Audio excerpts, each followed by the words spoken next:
Thank you ভাইয়া। আসসালামু আলাইকুম। ভাই কি বিদেশে যাবেন নাকি? কোন দেশে যাবেন? সৌদি যাবেন? কারে ফোন দিতে হইব? কিছু বলতে হইব? এই টাকাটা একটু চেঞ্জ করে দেওয়া যায় কি? চালাইতে একটু কষ্ট হয়ে যাবে আর কি। খালি যায়া অফিস থেকে পাসপোর্ট নিয়ে আসবেন। আচ্ছা আচ্ছা আচ্ছা ঠিক আছে। তাহলে আমি উত্তরা ব্যাংকের সামনে দাঁড়াই, ওনারা বলে দিতেছি ওখানে আপনি 180 টাকা দিবেন। ওই যে ভাই ওইটা গাড়ি। হ্যাঁ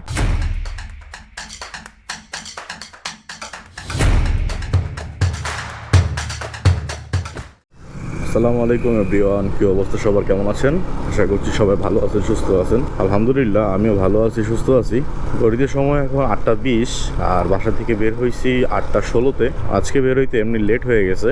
একবার ভাবতেছিলাম যে আজকে বের হবো কি বের হবো না, তো তারপরে চিন্তা করে দেখলাম যে না, বের হই, কারণ গত 2 দিন তো রাইড শেয়ার করতে বের হই নেই। তো বাসা থেকে বের হয়ে যখন বাসার নিচে আমি ক্যামেরার সেটিংসটা সেট করতেছিলাম, ঠিক ওই সময় একটা যাত্রী আসে, এসে বলে যে বনানী যাবে। তো তার সাথে কন্ট্যাক্ট করে 160 টাকা কন্ট্যাক্ট হয়েছে। তো তাকে বনানী নিয়ে যাচ্ছি। তো আমার মিটারে এখন চলতেছে 115 কিলোমিটার। এটা হচ্ছে আমার মানে ট্রিপের হিসাব। তো দেখি আজকে কত কিলোমিটার বাইক রাইড করি আর কত টাকা ইনকাম করি, সব আপনাদেরকে ডিটেলসে দেখাবো। থ্যাংক ইউ ভাইয়া। আসসালামু আলাইকুম।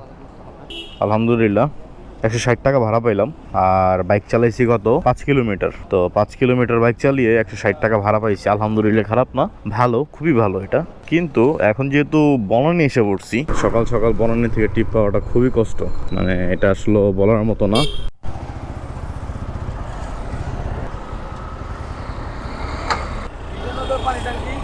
পল্টন যাবো। বিসমিল্লাহির রহমানির রহিম। আলহামদুলিল্লাহ বনানীর এখান থেকে আরেকটা ট্রিপ ধরলাম, 220 টাকা ট্রিপ। সেটা হচ্ছে পল্টন না, ওই যে বিজয়নগর পানির ট্যাঙ্কিটা আছে না, ওইখানে আর কি যাচ্ছি এখন যাত্রীকে নিয়ে। রাস্তার দূরত্ব হইতে পারে 8 থেকে 8.5 কিলোমিটারের মতো।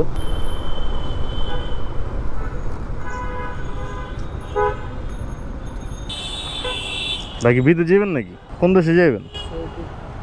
সৌদি যাবেন? ঠিক আছে ভাই, ধন্যবাদ। কারে ফোন দিতে হইব? কিছু বলতে হইব? তো সময় এখন কয়টা বাজে? সময় এখন বাজে 9টা 7 আর বাসা থেকে তো বেরোইছিলাম 8টা 20-এ প্রথম ট্রিপ নিয়েছিলাম। আরে ভাই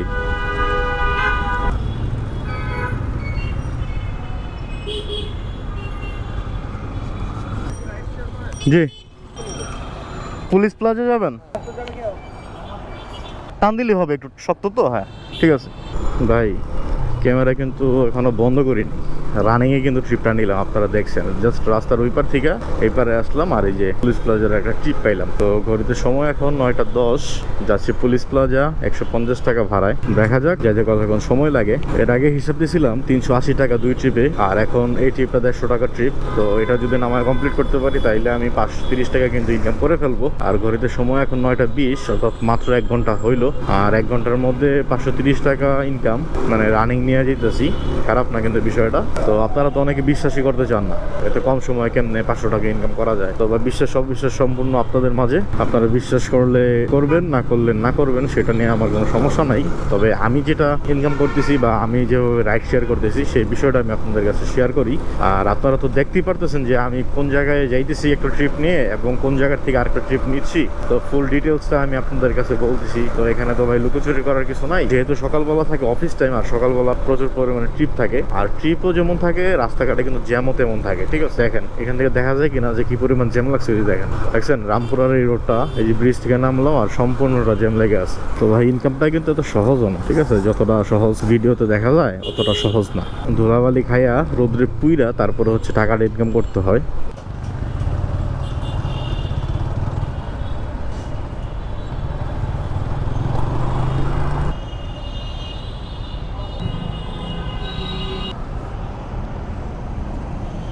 ঠিক আছে, থ্যাংক ইউ। আসসালামু আলাইকুম।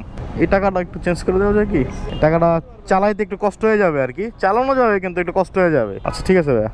যাক আলহামদুলিল্লাহ নামাই দিলাম পুলিশ প্লাজার নিচে। এখন পর্যন্ত ইনকাম করলাম 530 টাকা। তো এদিকে তো আর দাঁড়াবো না, এখন আবার ওই যে পুলিশ প্লাজার পিছনে আমি চলে যাব, গিয়ে ওইখান থেকে আরেকটা রাইড নেবো দ্রুত। আর বাসা থেকে বের হয়েছিলাম 8টা 20-এ, অর্থাৎ 1 ঘন্টা 10 মিনিট হয়েছে এখন পর্যন্ত। তো 1 ঘন্টা 10 মিনিটের মধ্যে কিন্তু 530 টাকা ইনকাম হয়ে গেছে আমার। সেটা কিন্তু আপনারা দেখতেই পারছেন। দেখি এখন আরেকটা ট্রিপ নেই দ্রুত। এখানে ট্রিপ এখন থাকবে আশা করি, বেশিক্ষণ দাঁড়াইতে হবে না এটাও আশা করি। তো দেখা যাক কি হয়, দেখা যাক কি হয়। গাড়ির তো অভাব নেই ভাই, প্রচুর বাইক, প্রচুর। ওই দেখছেন বাইকের অভাব নেই। তো ঠিক আছে, আমি এই যে এই জায়গাটা দাঁড়াই সব সময়, এইখানটা এখন দাঁড়াবো, এরপরে কই যাই, তারপর আবার ফিরতেছি আমি ফকিরাপুর থানার সামনেই। ঠিক আছে ঠিক আছে, যাবো ভাই। আলহামদুলিল্লাহ ট্রিপ নাম্বার 4 ধরে ফেলছি, যাইতেছি আবার এখন সেই পল্টন। এখান থেকে কন্ট্রাক্ট করলাম 200 টাকা। বলছিলাম না যে এখানে এসে বেশিক্ষণ বসতে হইব না, কারণ এখন তো অফিস টাইম, সবার একটু তাড়া আছে। ঘড়িতে সময় এখন 9টা 40। তাইলে হিসাব দিয়েছিলাম 530 টাকা ইনকাম, আর এখন এই ট্রিপটা নিয়ে যেতেছে 200 টাকা ট্রিপ। এই ট্রিপটা কমপ্লিট করতে পারলে তো মোটামুটি 730 টাকার মতো ইনকাম হয়ে যাবে। আর আরেকটা কথা বলি, সেটা হচ্ছে যে আপনারা তো অনেক মানুষ আমাকে মেসেজ করতেছেন ভাই ঢাকার বাইরে থেকে, যে নতুন রাইড শেয়ার করতে চান। আবার অনেকে বলতেছেন যে ভাই কিস্তিতে নিয়ে রাইড শেয়ার করতে চান, কিস্তিতে টাকা নিয়ে তারপর বাইক কিনে রাইড শেয়ার করবেন। ভাই এটা একদমই ভুল হবে, কারণ রাইড শেয়ারে ইনকাম আছে, হ্যাঁ কথা সত্য, কিন্তু আপনি যখন ফুল টাইম বাইক চালাবেন তখন কিন্তু আপনার বাইকের ক্ষতি বেশি হবে। অর্থাৎ বাইক যত চলবে তত বাইকের পার্টসের জিনিসপত্র ক্ষয় হয়ে যাবে। আপনার মাসে মাসে বা 1.5 মাস পর পর সব কিছু চেঞ্জ করতে হবে। তো যেমন ইনকাম তেমন খরচ। দিন শেষে বা মাস শেষে গিয়ে দেখবেন যে আপনার কাছে হয়তো বা বেশি টাকা থাকতেছে না, কারণ ঢাকায় থাকা খাওয়া মানে সব কিছু নিয়ে আপনি পরে একটা মহাবিপদে পড়ে যাবেন। তারপরে একটা কিস্তির প্রেশার আছে। তো সেই জন্য আমি বলবো এই সমস্ত কিস্তি নিয়ে বাইক চালানো বা বাইক রাইড করার চিন্তা ভাবনা মাথা থেকে মুছে ফেলেন। যদি ক্যাশ টাকা থাকে, বাইক কেনার মতো টাকা থাকে, সেই ক্যাশ টাকা দিয়ে বাইক কিনে রাইড শেয়ার করবেন, সেটা হলে ঠিক আছে, আমি সম্মতি দিলাম, করেন। এখন আপনি কোন জায়গায় যাবেন পাসপোর্ট আনতে? খালি যাই অফিস থেকে পাসপোর্ট নিয়ে আসবেন? আচ্ছা আচ্ছা আচ্ছা ঠিক আছে। আমি পরীক্ষা চলতেছে না, ওটার কারণে জ্যামটা হইতেছে। উত্তরা ব্যাংকটা কোথায় আছে? এটা তাহলে আমি উত্তরা ব্যাংকের সামনে দাঁড়াই, ওইটা? আচ্ছা ঠিক আছে, আপনি আহেন তাইলে। আমি একদম ব্যাংকের নিচে দাঁড়াইলাম। হ্যাঁ ভাই, ওনাকে আমি নিয়ে আসছি সে পুলিশ প্লাজার ওইখান থেকে। তো ভাড়া দিল উনি 200 টাকা। 10টা 20 বাজে গেছে ভাই, এত পরিমাণ জ্যাম রাস্তায়। মানে আজকে হচ্ছে এইচএসসি পরীক্ষা চলতেছে, তো ওই জন্য প্রচুর পরিমাণে জ্যাম। তো এখন উনি যাবে আবার হচ্ছে যমুনাতে। তো আমাকে বলতেছে ভাই আপনি আমার একটু যমুনা নামাই দিয়েছেন। উনি এখানে পাসপোর্ট আনতে গেছে। তো আমার তো আসলে যমুনাতে যাওয়া এখন সম্ভব না ভাই, কারণ একে তো হচ্ছে যে আমার অফিস টাইম হয়ে গেছে, আর দ্বিতীয়ত রাস্তায় প্রচুর পরিমাণে জ্যাম। তো ভাইকে আমি অফার করলাম যে ভাই যমুনাতে না, আমার সাথে মগবাজার পর্যন্ত যাইতে পারবেন, ওইখান থেকে আপনাকে আমি যমুনার একটা বাইকে উঠাই দিব, না সমস্যা নাই। তো ভাই বলছে ঠিক আছে ভাই, আপনার সাথে যাবো আমি, আপনি আমারে তাহলে নিয়ে যান মগবাজার পর্যন্ত। তো এখন পর্যন্ত আমি ইনকাম করছি কত? এখন পর্যন্ত ইনকাম করছি 730 টাকা। তো এখান থেকে যদি ভাই মগবাজার পর্যন্ত যায় 120 টাকা 30 টাকা তো ভাড়া আছে। এখন কত দেয় জানি না। ও অনায়াসে যেতে পারবেন, সমস্যা না। আপনি হাতে জিললে ঢুকলে বাইকওয়ালার বলে দিব না, হাতে জিললে চলে গেলে সময় লাগবে না। তো ভাই আবার চলে আসছে পাসপোর্ট নিয়ে, 5 মিনিটের মতো লাগছে। তো তাকে নিয়ে এখন আমি যাচ্ছি মগবাজার। বাইরে নিয়ে তো মগবাজার চলে আসছি। তো এখন দেখি যে মগবাজার ওনাকে নামাই দিয়া আমি ওনাকে আবার আরেকটা গাড়িতে উঠাই দিব। ওনারা বলে দিতেছি ওখানে আপনি 180 টাকা দিবেন, ঠিক আছে? 50 টাকা দেন, আমি 30 টাকা দিয়ে দিই। 180 টাকা দেবো। তাহলে ওই যে আপনার একদম 300 বরাবর হয়ে যাবো গা। আচ্ছা ভাই ঠিক আছে, থ্যাংক ইউ ভাইয়া, আপনার অসংখ্য ধন্যবাদ। ওই যে ভাই ওইটা গাড়ি, হ্যাঁ 180 টাকা দিয়ে দিন। আল্লাহ হাফেজ ভাই, আল্লাহ হাফেজ। তো পল্টন থেকে ভাইকে মগবাজার নামাই দিলাম, আর ভাই আমাকে 120 টাকা ভাড়া দিল, আর ওনাকে আরেকটা হুন্ডাতে আমি উঠাই দিলাম 180 টাকা ভাড়ায় মগবাজার থেকে আপনার যমুনা ফিউচার পার্ক। কেউ 200-250 টাকা নিচে যাবে না। আমি যেহেতু রাইডার, তো আমি রাইডার পরিচয় আরেকটা পরিচিত ভাই আছে, তো ওনাকে আমি বললাম ভাই নিয়ে যান। তো উনি 180 টাকায় রাজি হয়ে গেছে, তো পাঠাই দিলাম। তো আগে হিসাব দিছিলাম আপনাদেরকে 730 টাকা, আর এখন ভাই দিল 120 টাকা, তাহলে টোটাল আর্নিং করলাম 850 টাকা। আলহামদুলিল্লাহ। বাসা থেকে বের হয়েছিলাম 8টা 20-এ, আর রাইড শেয়ার কমপ্লিট করলাম 10টা 30-এ, অর্থাৎ মোটামুটি 2 ঘন্টা 10 মিনিট লাগছে আমার 850 টাকা আর্নিং করতে। তো আমার 2 ঘন্টা 10 মিনিটে 850 টাকা আর্নিং হয়েছে, আলহামদুলিল্লাহ।